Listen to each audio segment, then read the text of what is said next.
It's now time for the #1 podcast at iHeartRadio. It's Your House is Key, the podcast that opens the door to your dream home. Hosted by the remarkable Dannel Shepard, he's your trusted guide in the world of real estate. Whether you're buying your first home, selling your current one, or simply curious about the market, this podcast is your one-stop shop for all things real estate. And now, ladies and gentlemen, please welcome your host and my good friend, Dannel Shepard. What's up again? Thank you, as always, for tuning in to the Your House is Key podcast. I'm your favorite realtor, Dannel Shepard, and my co-host, Christy. She got a lot of tea to spill, y'all, and questions for me. But guess what? This podcast show, we're going to dive right into it. We're talking about tips as a seller, how to get your home, one, ready to sell, and two, the process of selling. Yeah, I mean, that's what we're talking about, how to sell a house. Yeah, so the first important piece is what, from a realtor perspective, and I can jump in about from a client perspective. Yeah. So what is the first step that someone should take when selling their home? Why are you selling? Everybody is, there's so many reasons, right? And no one reason is better than the next, whether it's the money, whether it's you're moving out of town, closer to family, get away from family, having kids, or you got, and kids don't mean just humans. Some people have furry babies, whatever your why, but you need to figure that out. And figuring out your why then helps you understand, one, it could go from time frame. Right. It could go from, how much work I really want to put in to get my house together for the market. Yep. And figuring out your why has you, it really brings you back down to earth so you understand, okay, I'm selling. Mm-hmm. This is why I'm selling. So when objectives come, because we'll cover that along the way in the show, as objectives come, what am I willing to settle for? Yeah. What am I willing to sacrifice? And what does the overall picture truly mean to me? Right. So that, to me, that is the first step. Understand your why. Why are you selling? Because as a realtor representing you, listing the house, knowing your why also helps me plan a great execution product package for you. Right. So, yeah, I'm going to always go with, why are you selling? Right. So whether if it's for your job, personal reasons, you're just ready for a change. Yep. And then also making sure that you're mentally ready for it. Oh, yeah. Because it is a process. Yep. Just like everything in life, it's a process. And you have to it can go fast or it can go really slow. Mm-hmm. Right? So mentally preparing for that. Mm-hmm. You determine your why, and then you reach out to your realtor. Yeah, you want to start interviewing. So same as the buyers, you want to start interviewing and understanding who's going to be the best fit for you. Yeah. You want to sit down, okay, do you only focus in this area, or what is your reach? Who do you know? Are you licensed in one state or two states? Do you have a team? Do you not have a team? What is it that you can do to help me sell my house? Not necessarily at the fastest rate, but in the manner of what's best for me. Because as a realtor, we always are supposed to look out for what is best for our client. Right. And that's what you want to do. You want to interview who fits for you, who's right for you. And from there, after you do the interview, I hate to steal your fire, but I'm going to jump into the next one. And you definitely want to have them, once you sign your listing agreement and understand, hey, this person is going to sell your house, you want to do a walkthrough so they can look at what you currently have. Yeah. Because during the walkthrough, that's when you, again, in the interview, you want to talk to someone who's going to be, my opinion, who's going to be straight and cutthroat, not cutthroat, but to the point of, this is not cute, this is not nice. Because some people can't see past greens or pinks or blues. Yeah. And as much as we hate to see agreeable gray. Right. Or, oh my gosh. Can we retire that? Man, or as you see behind me, I call it apartment beige, but no disrespect. But it allows people to get a clean slate. Yeah, it does. And doing a walkthrough with a realtor will tell you, hey, update this bathroom. Mm-hmm. Don't update this. Mm-hmm. Fix this towel. Or, here's how you can get the same shine or sparkle with spending X dollars versus doing a whole full rehab. And then you can't get the return back on your money or the value. Right. So that is the huge part of making sure after you interview, you set up a time and do a walkthrough of the current home that you plan on selling. And that from there, you can strategize a time frame on after you do these things, you should be ready to sell. And also in that, you can start talking about pricing. Yeah. Everybody wants to talk about pricing. Yeah. And the why will also determine your pricing. And the pricing cannot be based off of what your neighbor did, what somebody did. And it is, right? Because you're going to say, well, Dannel, I thought that's what the comps are, what my neighbor. Well, but if the neighbor's property is way more updated and advanced and more modern than yours, you can't tell me what your neighbor sold it for. Right. If the square footage is off, if the bathrooms, if the bedrooms, if the basement, if it has a basement done, there's so many things that when you're hiring your expert realtor, myself, or there's others out here. I'm not throwing shade at any other realtors, but when you hire an expert, they should be able to pull data. They should be able to go into the, there's so many things they can do to get the information. And after that walkthrough, say, hey, if you make these changes, here's where I think you can list the house at. And here's how you can play the game of numbers. So those are the top steps you can take in order as you're starting to get your house prepared to be sold. Yeah, and then I think another important fact is, once you determine your why and you meet with your realtor, for one, before the realtor comes over, make sure you clean your house. Make sure you clean your house, right? Because we'll point out everything. But yeah, take a note, take your notepad or your iPad or put the notes in your phone of what they're what they're recommending. And then also be prepared to invest in fixing whatever they're recommending. That's true. Right. Yep. Especially if it's like, okay, you may want to update what your bathroom. Correct. Right. Because having an updated bathroom is key. Yes, right. sales. So it does, because 9 times out of 10, if someone's purchasing a home, unless they're an investor or whatever the case may be, they're not trying to go into an outdated bathroom where you got a green tub. Oh, man. Or a blue or pink. Right, those blue and pink tiles. Those blue and pink tiles, they don't want to go through that unless that's their thing, right? But if the realtor is suggesting, okay, I know, but, you could sell it as is, but you could get more bang for your buck if you spend $1,000 or $2,000 just replacing a tile in the sink or whatever the case may be. Yep, because small fixes like that, which is the sweat equity, right, will give you a greater return in the long run. Yes, because if you don't, there's so many ways to quote unquote replace or change out the tile or tub that if you have the right expert, they can guide you. So it may not take a couple or $5,000 or $7,000 to redo a bathroom. It's doing the research and saying, hey, this here, or this is a method where there's so many things we could do to change a bathroom without breaking the bank. Right. Or the kitchen. Right. Because yes, bathrooms and kitchen sales. They do. They statistically, they say the women buy the bedrooms in the kitchen and the men buy the bedrooms in the basement. Oh, okay. Well, yeah, because man caves. Yeah.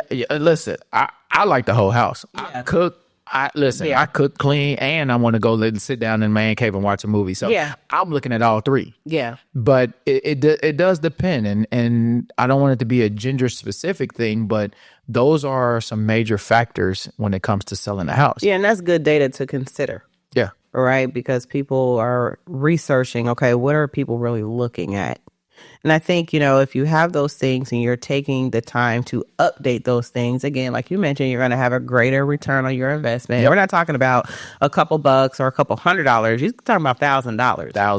Thousands of dollars. Right. So if it's thousands of dollars, right? So you're talking about if you spend $1,000 on, updating the tile, you're seeing that return. Correct. You are. Right. And that can also potentially help your house sell quicker, depending on who's looking for what. Yes.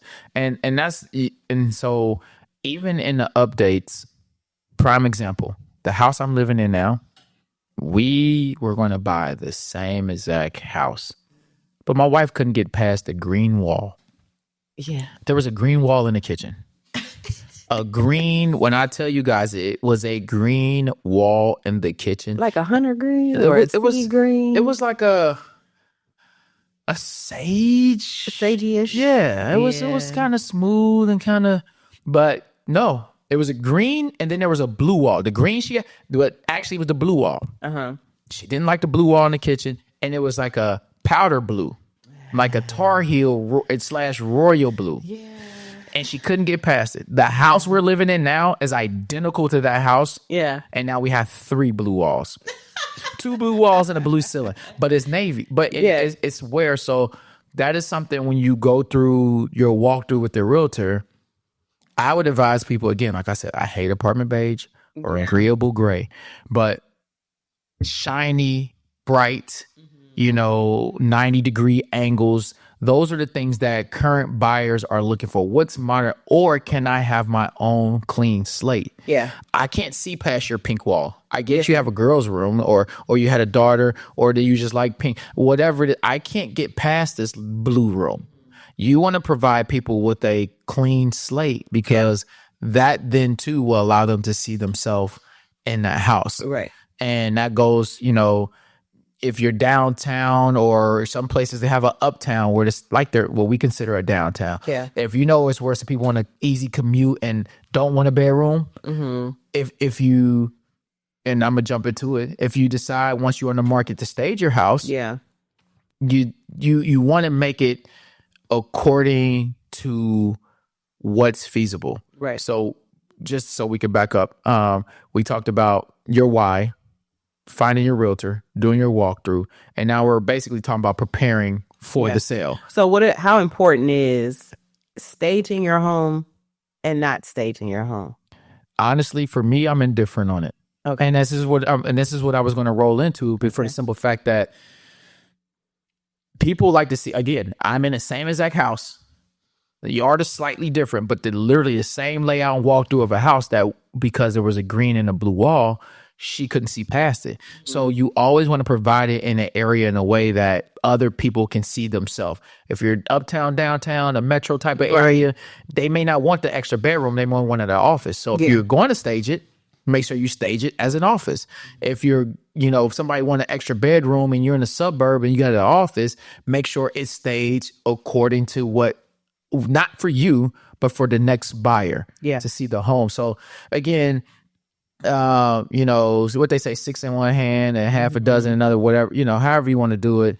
But I think the right plan and the right light, the right marketing, all the right things, staging can sell a house, but some people can't see past the furniture you use or the lighting that you use. Yeah. So a clean slate doesn't hurt. You won't be wrong necessarily in either way.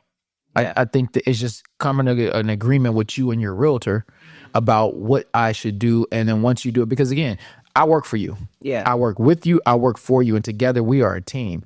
And once you realize that, that's how you come together with a plan and a solution that everybody wins and you get the greater return on your home. Right.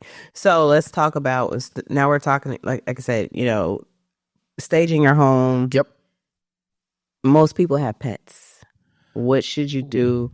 What is your pets? Me personally, I don't think pets should be in the home, right? When you're selling it. And that goes back to what I said. Make sure you clean your house, people. Yes. Right? Because when you have pets, it's an upkeep. Pets, and I always say, man, this, what year we in is people, and I'm going to say pets and smoking. Yeah. Oh, smoking. Because if I'm a non-pet lover, or not a non-lover. If I don't have a pet, it's easy for me to smell a pet. Yeah. Only people who don't really smell pets are those who have one themselves. Yeah. And they're conditioned to it. So, and even smoking. Yeah. Pet, whether it's urine or whatever, it happens. It's hard to get out of the carpet. Hardwood floors, it can stain. Smoke gets in paint. Yeah. So you may have to repaint. Pets, I would say it's not just the little robot vacuum. It's getting the carpet, either replacing the carpet and the padding because it soaks down to the padding. So new carpet, new flooring, and actually getting your HVAC system, the ducts. Yeah. Getting them cleaned out. That's a good That's a good piece, because that's something that we did not only when we moved into the home, but when we moved out of our home. Yep. We got the air ducts cleaned because we had dogs. Yeah. And we still do, but we had dogs. And so being aware that, okay, we're not the only ones that may or may not have a dog, but you don't never want to go into a new home or a house you're trying to potentially buy. And I think, being a seller, you also have to think as a buyer. Yeah, you got to. You got to think as a buyer. So making sure your pets are up. I think there was one house that we went to when you were helping with our second home. They had a cat. Yeah. And I said, oh, it's a cat. We went downstairs. I said, I think we walked in. I said, Right. You can smell it. You can smell because animal. I don't have cats. I have dogs, and they leave different odors. Yes, they do. Right. Yep. And I said, oh, okay. And we went downstairs, and it startled me because the cat was just chilling. I mean, it was a friendly cat, but it's just like, I got something that's different. So ethnic smells. Oh, yes. So, and again, yes, it's nothing against pets, ethnic smells, any of that. It's just when you're getting ready to sell your home and list your home, those are some things you want to consider. There's ozone machines that you could put in to help clean out the air. But once it's listed, new buyers who have not lived in this house, the fresh new smells will gravitate to them, will attack them, will definitely hit their nose buds and be like, wait, what is that? Yeah. And even if they want the house, that can definitely be the actual, well, let's negotiate because I have to clean these things out. Yes. So we're jumping, right? So let's might as well roll into it. So, okay, we talking about the smells, we're getting it cleaned up. Now we're ready for the market. So this is all in the same, right? Yeah. So ready for the market, and offers are coming in. Mm-hmm. Now, once you have the price set up, you did your walkthroughs, all this. So we're ready for the market. As you get these offers, it's understanding the buyer's contingency, because it could be inspections, it could be appraisals, it could be appraisal waivers, it could be inspection waivers. Yeah. And now as the market tries its best to make a change, they could be asking for closing costs. Yes. Or needing grant money, because there's some things you have to disclose, like, hey, how are you getting the funding? What are you doing? Yeah. And now that you're on the market, if you had a serious conversation with the realtor about, hey, list it for this much based off of this data, it should bring you these type of offers. Yeah. Now, I don't have a crystal ball, and I don't know an agent that does, but based off of data and the tenure in the business, you should be able to somewhat predict what's going to take place. Mm-hmm. But again, going back to the ethnic smells or the cat or the dog or any type of foreign smell that everybody is not used to could hinder the contract, could hinder the offer that you receive. And that's understanding your contingency. Yeah. Because now, do they want you to paint it?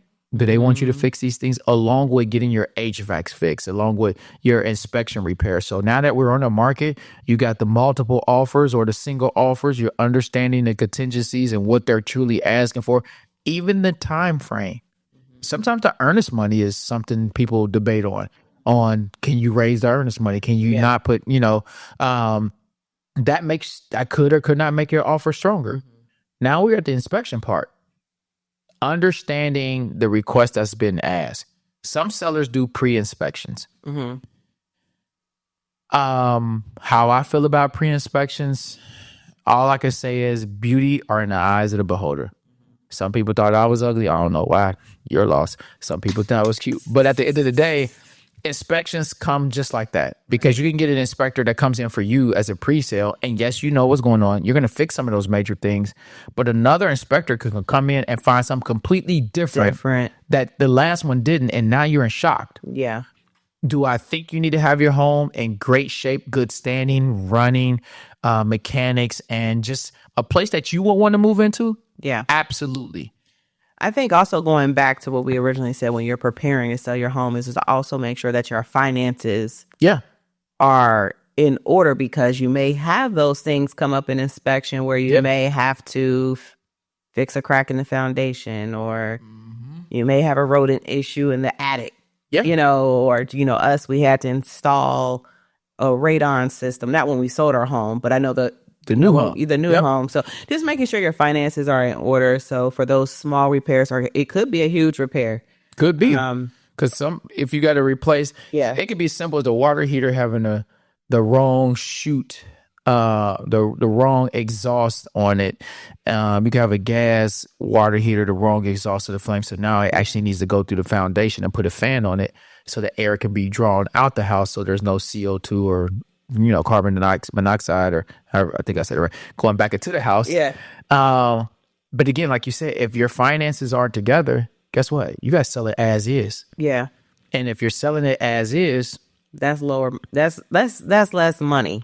Yeah. I think that's coming into your pocket, or, going towards whatever cause. Your why. Yeah. Your why. So you're taking away from yourself when you're not preparing. Correct. And unless you have a strategy that helps you going in knowing, hey, we're going to price it this way because we know we don't have the room to make repairs. And that's a simple conversation with your expert realtor. Hey, how you doing? And yourself, because you understand, I'm going to price it this way because if they come in and give me what I want, something comes up, I have room to say, hey, I can't make repairs. I can take money off the house.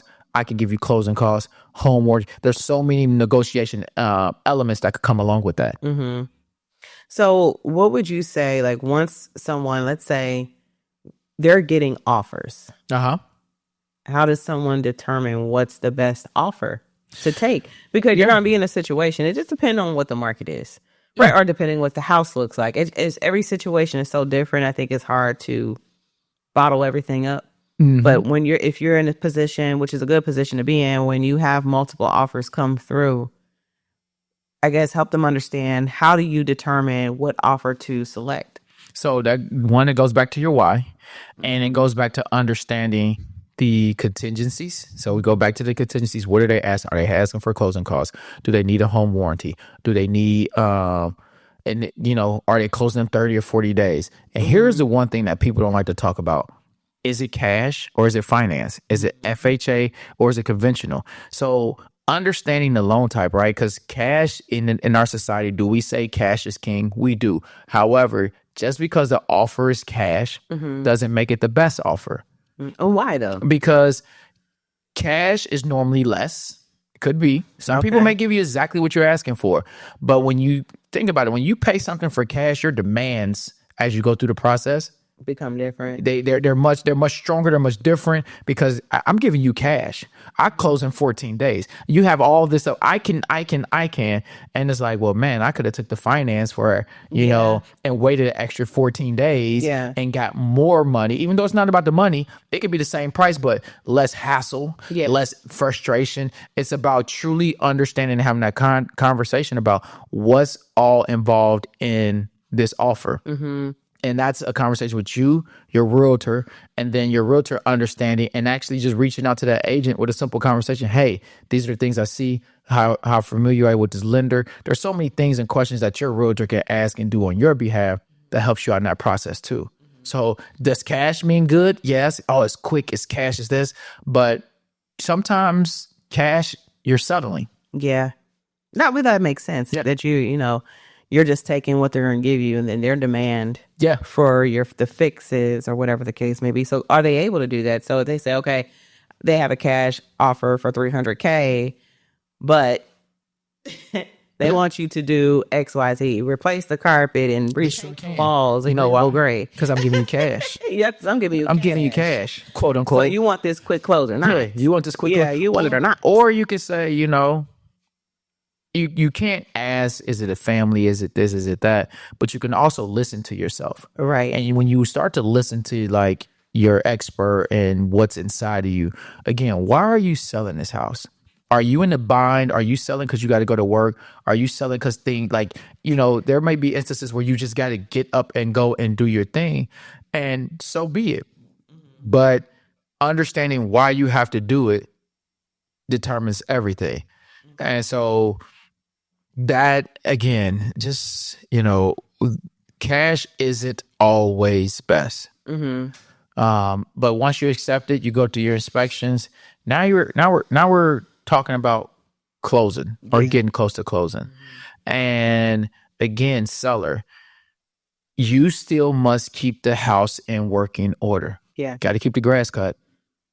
The daily maintenance, HOA fees, if you got one. Got to keep up on the HOA fees. Yeah, until they sign that paper. It's still yours. Yeah, it's still yours. Yes, indeed. Yeah. You got to provide the HOA documents. You want to make sure that when you're doing this, you are still in all good standings in everything that you do. Because they can walk away and say, hey, you didn't follow up. You didn't keep things the way it was when we were pursuing it. That brings up a good point. Okay, so before they close, they do a final walkthrough. Yes.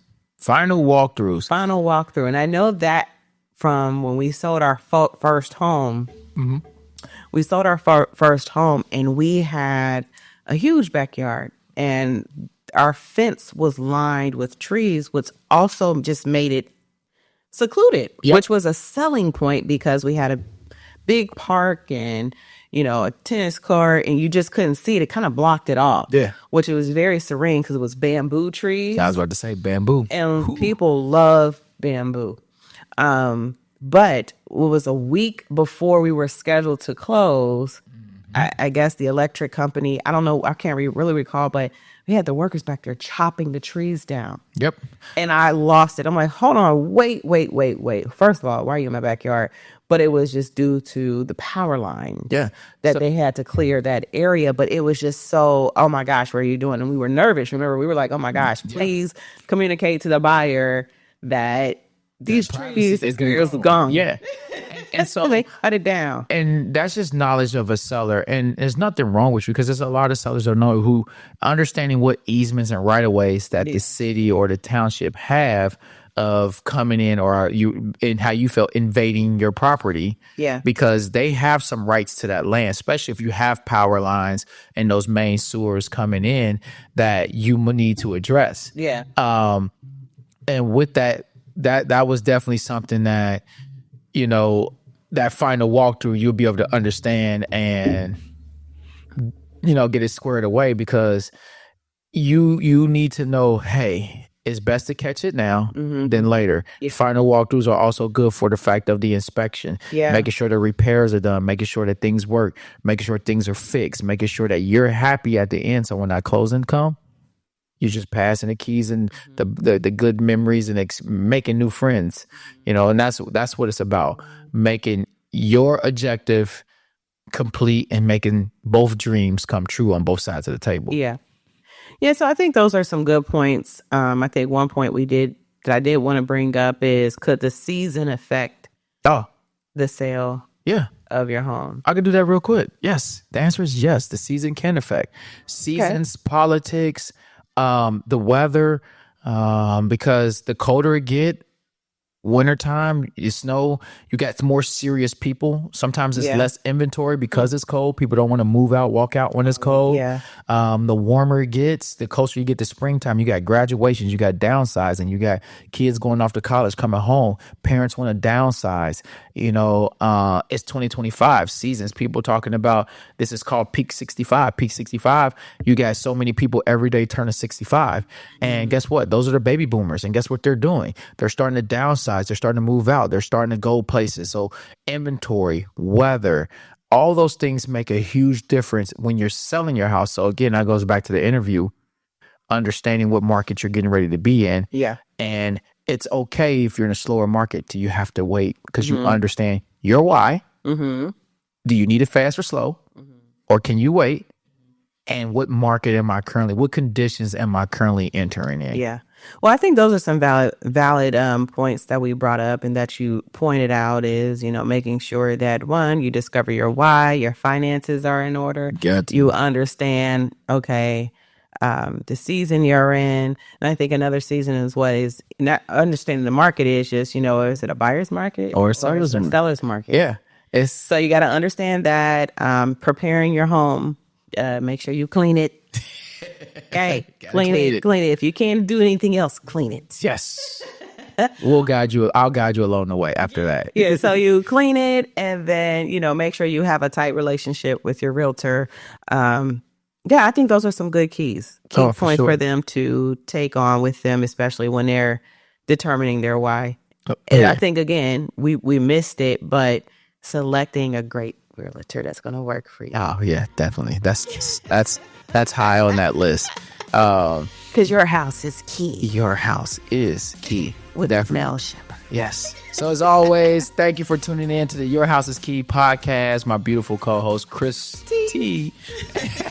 And always remember, with me, Your House is Key. Please, if you like the episodes, like, share, and subscribe, and make sure your friends know. Don't keep the information for yourself. Yeah. Tell everybody about it. No gatekeeping. Until next time. All right. Have a good day. Peace.